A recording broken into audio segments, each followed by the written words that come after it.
बहुत ही नरम, बहुत ही टेस्टी और बहुत जल्दी बनने वाली रेसिपी है और सबको बहुत ज़्यादा पसंद आती है। तो मेरे कहने पे एक बार आप इसे ज़रूर बनाइएगा, सबको बहुत ज़्यादा पसंद आएगी। तो नमस्कार दोस्तों, संध्या वेज किचन में आपका एक बार फिर से स्वागत है। तो चलिए देख लेते हैं कि इस रेसिपी को मैंने कैसे बनाया है। तो जिसके लिए हमने ले लिया है एक कुकर और इसमें हमें डाल देना है दाल। तो ये हमने चने की दाल ली है, चने की ही दाल से बनाइएगा, बहुत ही ज़्यादा टेस्टी बनेगी। तो इसमें हम 1 कप दाल डाल दे रहे हैं और ये 2 कप। तो आप जितना बनाना चाहते हैं उसके हिसाब से दाल ले लीजिएगा। मैं यहाँ पर 2 कप से बना रही हूँ। अगर आपको कम बनाना है तो कम ले सकते हैं, ज़्यादा बनाना है तो ज़्यादा ले सकते हैं। और अब हमें इसे एक पानी से धो लेना है। इस तरीके से हम धो लेंगे और इसका पानी फेंक देंगे। तो जिस पानी से हमने धोया था वो वाला पानी हमने गिरा दिया है और अब इसमें हमें पानी डालना है। तो यहाँ पर हमें पानी थोड़ा ज़्यादा ही डालना है, कम नहीं डालिएगा, थोड़ा ज़्यादा पानी डालिएगा इस तरीके से। और अब इसमें हमें ढक्कन लगाना है और इसे डायरेक्ट गैस पे चढ़ा देना है। तो कुकर को हमने गैस में रख दिया है और गैस को ऑन कर दिया है। तो हमें इसमें सिर्फ एक ही सीटी दिलानी है, ज़्यादा सीटी नहीं दिलाइएगा, एक सीटी में ये पक जाएगी। तो एक सीटी दे दिया था तो गैस को हमने बंद कर दिया था और पीछे से कुकर भी खोल दिया था ताकि अच्छी तरीके से ठंडा हो जाए। और ये आप देख सकते हैं कि हमारी दाल जो है बहुत ही बढ़िया तरीके से पक कर के तैयार हो गई है। तो इस तरीके से हमने जाली वाले बर्तन में से निकाल के रख दिया है और अब इसे हम रख देते हैं ठंडा होने के लिए। तो जब तक दाल हमारी ठंडी हो रही है जब तक हम आटा लगा करके तैयार कर लेंगे। तो ये आटा हमने इस तरीके से निकाल लिया है। तो हमने इसे नाप करके नहीं निकाला है, बस हम लोग 5-6 लोग हैं उसके हिसाब से निकाल लिया है। तो आपको आटा नाप करके नहीं लेना है, आप अपने हिसाब से ले लीजिएगा, जितने लोग हैं आप उसके हिसाब से ले सकते हैं। और आटे में हमें कुछ भी नहीं डालना है, बस यहाँ पर मैं डाल रही हूँ आधा चम्मच नमक बस, और हम इसमें कुछ भी नहीं ऐड करेंगे। और इसे हम अच्छी तरीके से मिक्स कर लेंगे। तो अब इसमें हम थोड़ा थोड़ा सा पानी डाल करके एक इसका डो अच्छा सा तैयार कर लेंगे। तो आटे का जो डो है वो हल्का सा कड़क ही लगाइए, जिस तरीके से हम पूड़ी बनाते हैं ना, बिल्कुल वैसे ही आपको आटे का डो लगा करके तैयार करना है, ज़्यादा गीला नहीं करिएगा। तो ये लीजिए, आटा को हमने इस तरीके से लगा करके तैयार कर लिया है। तो चलिए हम इसे रख देते हैं साइड में।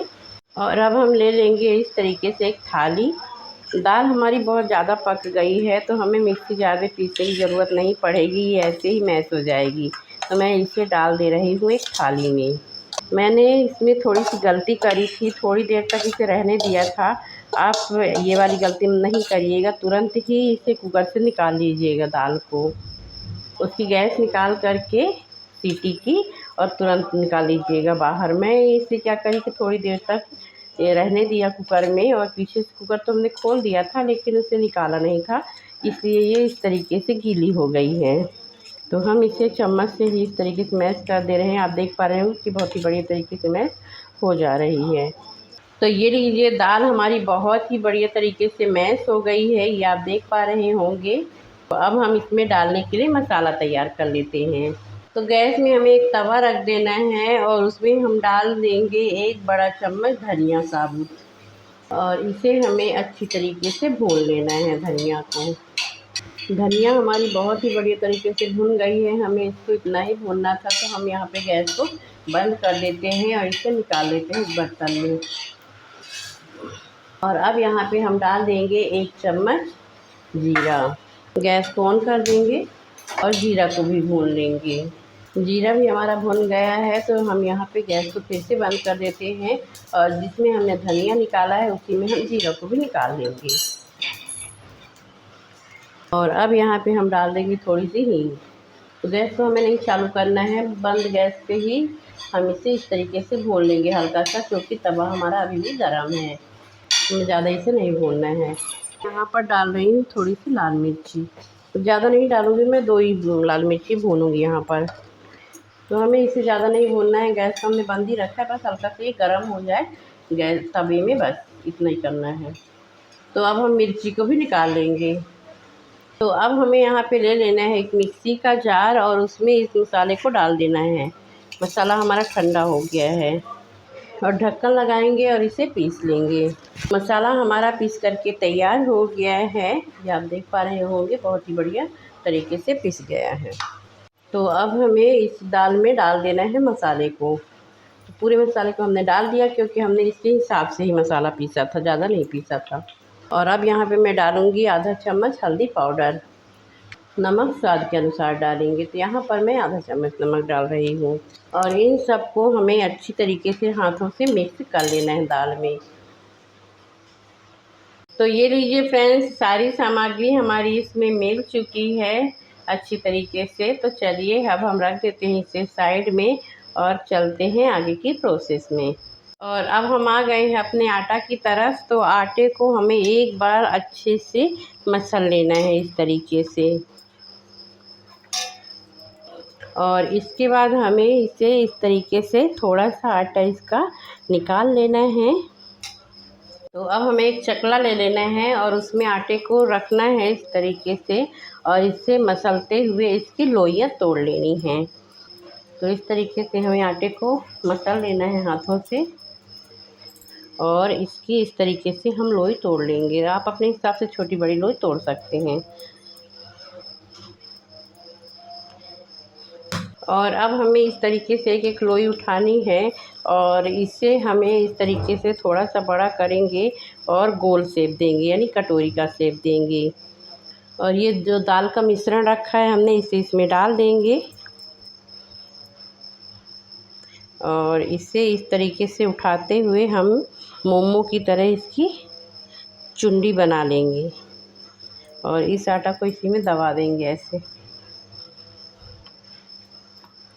और अब हम इसे सूखे आटे में डिप करेंगे और हाथों से इस तरीके से गोल गोल कर देंगे, थोड़ा इसके बड़ा कर लेंगे। इसके बाद हम इसमें फिर से सूखा आटा लगाएंगे और इसे बेल लेंगे।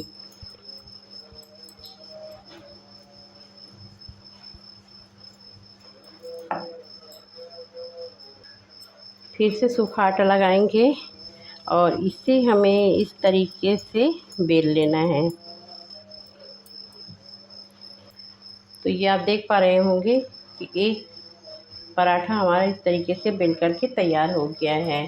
तो अब हम इसे इस तरीके से प्लेट में रख देंगे और पराठा बेल करके तैयार कर लेंगे। तो ये लीजिए फ्रेंड्स, हमने कुछ पराठे इस तरीके से बेल करके तैयार कर लिया है। तो अब चलिए चलते हैं गैस की तरफ।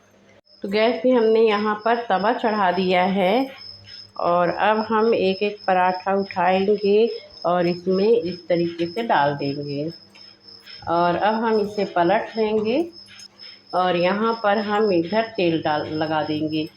तो ये हम यहाँ पर सरसों का तेल लगा रहे हैं। अगर आप यहाँ पे चाहें तो घी लगा सकते हैं, फिर जो तेल खाते हैं वो वाला लगा सकते हैं। लेकिन आप एक बार मेरे कहने पर सरसों के तेल से बना करके देखिएगा, सच में इतना ज़्यादा टेस्टी लगेगा ना कि आप इसका टेस्ट भूल नहीं पाएंगे। हम लोग हमेशा सरसों के ही तेल से बनाते हैं, इसलिए मैं सरसों के ही तेल से बना रही हूँ। एक आध बार मैंने घी से बना करके देखा है पर उतना टेस्ट नहीं आया जितना सरसों के तेल से आता है। और तेज़ आंच पे हम इसे पकने के लिए छोड़ देंगे और अब हम इसे पलट लेंगे इस तरीके से। फिर से पलट लेंगे। तो हमें दोनों तरफ अच्छे से अलट पलट करके पका लेना है। तो ये हमारा पराठा बहुत ही बढ़िया तरीके से पक कर के तैयार हो गया है, ये आप देख सकते हैं। तो अब हम इसे निकाल लेते हैं और इसी तरीके से सारे पराठे पका लेंगे, फिर आपसे मिलते हैं। तो ये लीजिए फ्रेंड्स, हमारी बहुत ही टेस्टी दाल पूरी बन कर के तैयार हो गई है। तो हमने इसे आमरस के साथ सर्व किया है। हमारे यहाँ ज़्यादातर इसे आमरस के साथ ही खाया जाता है अगर गर्मियों में बनती है तो। अगर और ऋतु में बनाया जाता है तो फिर इसे सब्जी के साथ या फिर सेवई के साथ ऐसी चीज़ों के साथ खाते हैं। तो कमेंट करके ज़रूर बताइएगा कि आपको मेरा वीडियो कैसा लगा। तो उम्मीद करती हूँ आज का वीडियो आपको पसंद आया होगा और अगर पसंद आया है तो लाइक कर दीजिए। चैनल में पहली बार आए तो सब्सक्राइब कर दीजिए। बेल आइकन पे क्लिक करके ऑल पे सेलेक्ट कर दीजिएगा ताकि जो भी नए नए रेसिपी के वीडियो ले करके आती हूँ आपको सबसे पहले मिले।